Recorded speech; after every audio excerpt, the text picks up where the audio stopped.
વિવેક, આગામી 28 ફેબ્રુઆરીએ રાહુલ ગાંધી, પ્રિયંકા ગાંધી સહિતના કોંગ્રેસના વરિષ્ઠ નેતાઓ અમદાવાદ આવી રહ્યા છે, ત્યારે તેઓની સુરક્ષા વ્યવસ્થા માટે એસપીજીની ટીમ પહોંચી છે. સુરક્ષા વ્યવસ્થાની સમીક્ષા શરૂ કરાઈ છે. આગામી 28 ફેબ્રુઆરીએ કોંગ્રેસ વર્કિંગ કમિટીની બેઠક ગુજરાતમાં યોજાઈ રહી છે. સાથે જનસંકલ્પ રેલીને લઈ કોંગ્રેસ શક્તિ પ્રદર્શન પણ કરવા જઈ રહી છે.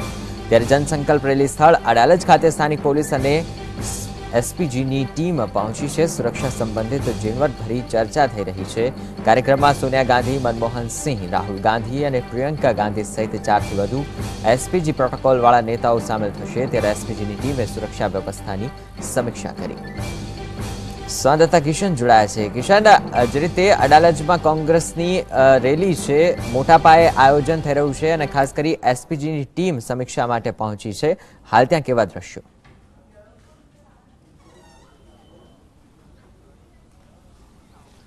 લોકસભાની ચૂંટણી આવી રહી છે અને રાહુલ ગાંધી દ્વારા ગુજરાતને ખાસ ફોકસ કરવામાં આવી રહ્યું છે. ત્યારે 28મીએ વિજય સંકલ્પ રેલી જે અમદાવાદ અને ગાંધીનગર વચ્ચે જે અડાલજ આવ્યું છે ત્યાં ખાતે થવાની છે. ત્યારે જો સુરક્ષાની વાત કરવામાં આવે તો સુરક્ષામાં કોઈ પણ પ્રકારની કચાશ ના રહે તેના માટે એસપીજીની ટીમ છે તેના દ્વારા છે તે અહીં રિહર્સલ કરવામાં આવ્યું છે અને જે મેદાન છે ત્યાં ખાતે એસપીજીની ટીમ દ્વારા છે તે તમામ જગ્યાની તપાસ કરવામાં આવી છે. કારણ કે વિવેક, સોનિયા ગાંધી, પ્રિયંકા ગાંધી, રાહુલ ગાંધી અને મનમોહન સિંહ આ તમામ લોકો એસપીજી પ્રોટોકોલ વાળા નેતાઓ છે. આપણા દેશની અંદર જે પણ પૂર્વ વડાપ્રધાન હોય છે અને તેમનું જે પરિવાર હોય છે તેમને એસપીજી પ્રોટોકોલ મળતો હોય છે અને ગાંધી પરિવાર પર જ્યારે અનેક હુમલાઓ છે તે ભૂતકાળમાં થયા છે ત્યારે સુરક્ષાની દ્રષ્ટિએ જે તમામ જે ધ્યાન છે તે રાખવામાં આવી રહ્યું છે. હાલ આપ દ્રશ્યોમાં જોઈ શકો છો કે એસપીજીની ટીમ અને જે કોંગ્રેસના જે નેતાઓ છે તેમના વચ્ચે છે તે હાલ વાત ચાલી રહી છે અને કઈ પ્રકારે જે સુરક્ષા છે તેની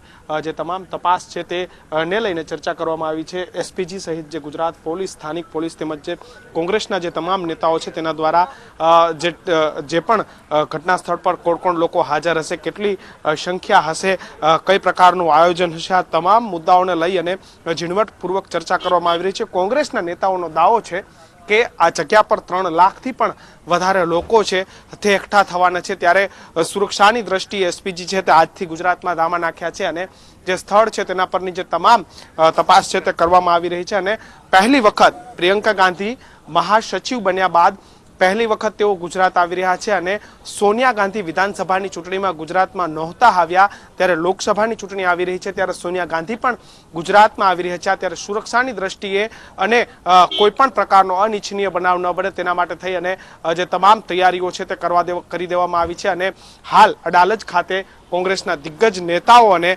એસપીજીની ટીમ સાથોસાથ સ્થાનિક પોલીસના ઉચ્ચ અધિકારીઓ, સમગ્ર તંત્ર છે તેના દ્વારા તડામાર તૈયારીઓ શરૂ કરવામાં આવી છે. 28મીએ રાહુલ ગાંધી, પ્રિયંકા ગાંધી, સોનિયા ગાંધી અને મનમોહન સિંહ છે તે અમદાવાદમાં આવશે. સૌ પહેલા તેઓ ગાંધી મંદિર ખાતે જશે, ગાંધી આશ્રમ ખાતે તેઓ પ્રાર્થના સભા કરશે. ત્યારબાદ સાબરમતી ના રસ્તા દ્વારા તેઓ સરદાર પટેલ સ્મારક જશે અને સરદાર પટેલ સ્મારક ખાતે તેઓ છે તે સૌથી પહેલા જે શહીદોનું સ્મારક છે ત્યાં શ્રદ્ધાંજલિ આપશે. ત્યારબાદ જે સરદાર પટેલ સ્મારક છે ત્યાં ખાતે CWCની બેઠક યોજાશે. કોંગ્રેસ વર્કિંગ કમિટી 60થી પણ વધારે જે કોંગ્રેસના દિગ્ગજ નેતાઓ છે તે આ બેઠકની અંદર હાજર હશે.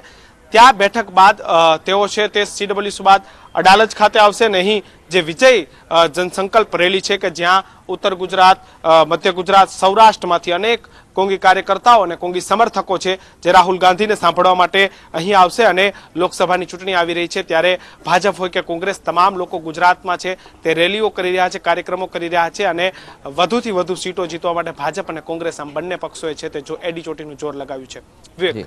ધન્યવાદ કિશન, અમારી સાથે જોડાય છે.